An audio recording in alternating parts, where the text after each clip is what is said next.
വിദ്യാലയം GK വേൾഡിലേക്ക് എല്ലാവർക്കും സ്വാഗതം. ഇന്ന് part 2 question paper code 94/2024 LDC. ആദ്യ പാർട്ട് എല്ലാവരും പഠിച്ചു എന്ന് വിചാരിക്കുന്നു. നമുക്ക് സെക്കൻഡ് പാർട്ടിലേക്ക് പോകാം. Question number 15. Reserve bank of ഇന്ത്യയുമായി ബന്ധപ്പെട്ട് 2 പ്രസ്താവനകൾ നൽകിയിരിക്കുന്നു. ഇവയെ സംബന്ധിച്ചുള്ള ശരിയായ ഓപ്ഷൻ കണ്ടെത്തുക. പ്രസ്താവന 1.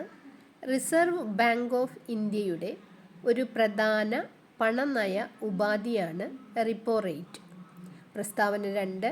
2024 ഏപ്രിൽ മാസത്തിൽ ചേർന്ന റിസർവ് ബാങ്ക് ഓഫ് ഇന്ത്യയുടെ പണനയ സമിതി റിപ്പോ റേറ്റ് 6.50% നിലനിർത്താൻ തീരുമാനിച്ചു. ഓപ്ഷൻ എ പ്രസ്താവനകൾ 1ഉം 2ഉം ശരിയാണ്. Question number 16. ഇന്ത്യൻ സമ്പദ്ഘടനയെ സ്വാധീനിച്ച ചില പ്രധാന നയങ്ങൾ താഴെ നൽകിയിരിക്കുന്നു. കാലഗണനയനുസരിച്ച് ഇവയുടെ ശരിയായ ക്രമം ഏത്? 1. ബാങ്ക് ദേശസാൽക്കരണം. 2. ആസൂത്രണ കമ്മീഷൻ രൂപീകരണം. 3. 500, 1000 നോട്ടുകളുടെ നിരോധനം. 4. ഭൂപരിഷ്കരണം. ഉത്തരം ഓപ്ഷൻ ഡി. Question number 17.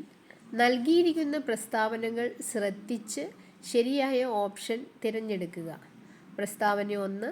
സാമ്പത്തിക വളർച്ച കൈവരിക്കുക എന്നത് പഞ്ചവത്സര പദ്ധതികളുടെ പ്രധാന ലക്ഷ്യങ്ങളിൽ ഒന്നായിരുന്നു. പ്രസ്താവന 2. രാഷ്ട്രത്തിൻ്റെ സാമ്പത്തിക വളർച്ചയ്ക്ക് അടിത്തറ പാകിയതും ത്വരിതപ്പെടുത്തിയതുമായ നിരവധി പദ്ധതികൾ 12 പഞ്ചവത്സര പദ്ധതികളിലൂടെ രാജ്യത്ത് നടപ്പിലാക്കി. ഉത്തരം ഓപ്ഷൻ എ. പ്രസ്താവനകൾ 1ഉം 2ഉം ശരിയാണ്. പ്രസ്താവന 2 പ്രസ്താവന 1ൻ്റെ വിശദീകരണമാണ്. Question number 18. നീതി ആയോഗിൻ്റെ ചില സംരംഭങ്ങളും അവയുടെ ലക്ഷ്യങ്ങളും താഴെ നൽകിയിരിക്കുന്നു. ഓരോ സംരംഭത്തിൻ്റെയും ലക്ഷ്യത്തെ സൂചിപ്പിക്കുന്ന ഓപ്ഷൻ കണ്ടെത്തുക. ആദ്യം സംരംഭം, സെക്കൻഡ് ബോക്സിൽ ലക്ഷ്യം. 1. Atal innovation mission. 2.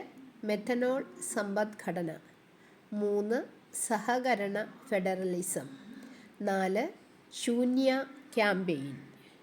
ഇലക്ട്രിക് വാഹനങ്ങൾ പ്രോത്സാഹിപ്പിച്ച് വായുമലിനീകരണം കുറയ്ക്കുക. ബി. സംരംഭകത്വം, നവീന ആശയ രൂപീകരണം എന്നിവ ത്വരിതപ്പെടുത്തുക. സി.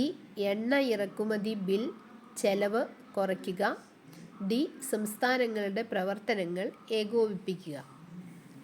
ഓപ്ഷൻ സി ആണ് ഉത്തരം. 1 ബി, 2 സി, 3 ഡി, 4 എ. അതായത് അടൽ ഇന്നോവ മിഷൻ. ഉത്തരം സംരംഭകത്വം, നവീന ആശയ രൂപീകരണം എന്നിവ ത്വരിതപ്പെടുത്തുക. രണ്ടാമത്തെ മെഥനോൾ സമ്പദ്ഘടന എന്നു പറഞ്ഞാൽ എണ്ണ ഇറക്കുമതി ബിൽ ചെലവ് കുറയ്ക്കുക. 3. സഹകരണ ഫെഡറലിസം എന്നു പറഞ്ഞാൽ സംസ്ഥാനങ്ങളുടെ പ്രവർത്തനങ്ങൾ ഏകോപിപ്പിക്കുക. 4.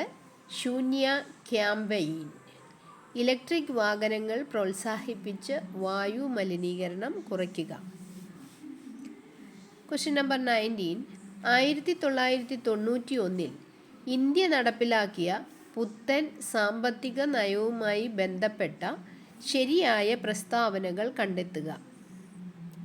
ഓപ്ഷൻസ്: സ്വാശ്രയത്വം പ്രോത്സാഹിപ്പിച്ച് വിദേശ സഹായം പരമാവധി കുറയ്ക്കുക. 2. ഇന്ത്യൻ സമ്പദ്ഘടനയെ ഉദാരവൽക്കരിച്ച് ആഗോള കമ്പോളവുമായി സംയോജിപ്പിക്കുക. 3. പൊതുമേഖലാ സ്ഥാപനങ്ങളെ സ്വകാര്യവൽക്കരിക്കുക. 4. ഇറക്കുമതി പരമാവധി കുറച്ച് തദ്ദേശീയ വ്യവസായ സ്ഥാപനങ്ങൾ സംരക്ഷിക്കുക. ഉത്തരം ഓപ്ഷൻ ഡി. പ്രസ്താവനകൾ 2, 3 ശരിയാണ്. പ്രസ്താവനകൾ 1ഉം 4ഉം ശരിയല്ല. Question number 20. ഇന്ത്യൻ ഭരണഘടന ഡ്രാഫ്റ്റിംഗ് കമ്മിറ്റിയെക്കുറിച്ച് ശരിയായ വസ്തുത താഴെ തന്നിരിക്കുന്നവയിൽ ഏതാണ്? 1. ഡോക്ടർ BR അംബേദ്കർ അധ്യക്ഷൻ. 2. ഭരണഘടനയ്ക്ക് അംഗീകാരം നൽകി. 3. 7 അംഗങ്ങളെ ഉൾപ്പെടുത്തി രൂപീകരിക്കപ്പെട്ട കമ്മിറ്റി. 4. 1946 ആഗസ്റ്റ് 29 ഈ സമിതി രൂപീകരിച്ചു. ഓപ്ഷൻ എ 1 3 പ്രസ്താവനകൾ ശരിയാണ്. Question number 21. സാർവത്രിക വോട്ടവകാശം, മത്സരിക്കാനുള്ള അവകാശം എന്നിവയുമായി ബന്ധപ്പെട്ട് താഴെ പറയുന്നവയിൽ ഏറ്റവും അനുയോജ്യമായ വസ്തുതകൾ ഏതാണ്? ഓപ്ഷൻസ്. 1. സാർവത്രിക വോട്ടവകാശത്തിൻ്റെ അടിസ്ഥാനത്തിൽ വേണം ലോക്സഭ നിയമസഭ തെരഞ്ഞെടുപ്പുകൾ നടത്തേണ്ടതെന്ന് വകുപ്പ് 326 പ്രതിപാദിക്കുന്നു. ഓപ്ഷൻ 2. വകുപ്പ് 331 സാർവത്രിക വോട്ടവകാശത്തെക്കുറിച്ച് പറയുന്നു. ഓപ്ഷൻ 3. 1989 61-ാം ഭേദഗതിയിലൂടെ വോട്ടവകാശത്തിനുള്ള പ്രായം 21 നിന്നും 18 കുറച്ചു. ഓപ്ഷൻ 4. 1989 62-ാം ഭേദഗതിയിലൂടെ വോട്ടിംഗ് പ്രായം കുറച്ചു. ഉത്തരം ഓപ്ഷൻ ഡി 1 3 പ്രസ്താവനകൾ ശരിയാണ്. Question number 22. രാജ്യസഭയുടെ പ്രത്യേക അധികാരങ്ങളെ സംബന്ധിക്കുന്ന ശരിയായ പ്രസ്താവന ഏത്? ഓപ്ഷൻസ്. സംസ്ഥാനങ്ങളെ ബാധിക്കുന്ന എല്ലാ പ്രശ്നങ്ങളും രാജ്യസഭയുടെ അംഗീകാരത്തിനും പരിഗണനയ്ക്കും വിടണം. ഓപ്ഷൻ 2. സംസ്ഥാന പട്ടികയിലെ വിഷയങ്ങൾ രാജ്യത്തിൻ്റെ പൊതു താൽപ്പര്യം പരിഗണിച്ച് യൂണിയൻ ലിസ്റ്റിലോ കൺകറൻ്റ് ലിസ്റ്റിലോ മാറ്റണമെങ്കിൽ അത് രാജ്യസഭയുടെ അംഗീകാരം വേണം. 3. സംസ്ഥാന പട്ടികയിലെ വിഷയങ്ങൾ രാജ്യത്തിൻ്റെ പൊതു താൽപ്പര്യം പരിഗണിച്ച് യൂണിയൻ ലിസ്റ്റിലേക്ക് മാറ്റുന്നതിന് രാജ്യസഭയുടെ അംഗീകാരം ആവശ്യമില്ല. 4.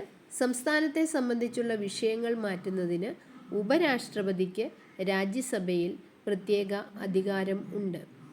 ഉത്തരം ഓപ്ഷൻ ബി 1 2 പ്രസ്താവനകൾ ശരിയാണ്. വീഡിയോ ഇഷ്ടമായെങ്കിൽ സബ്സ്ക്രൈബ് ചെയ്ത് സപ്പോർട്ട് ചെയ്യുക. Okay, thank you.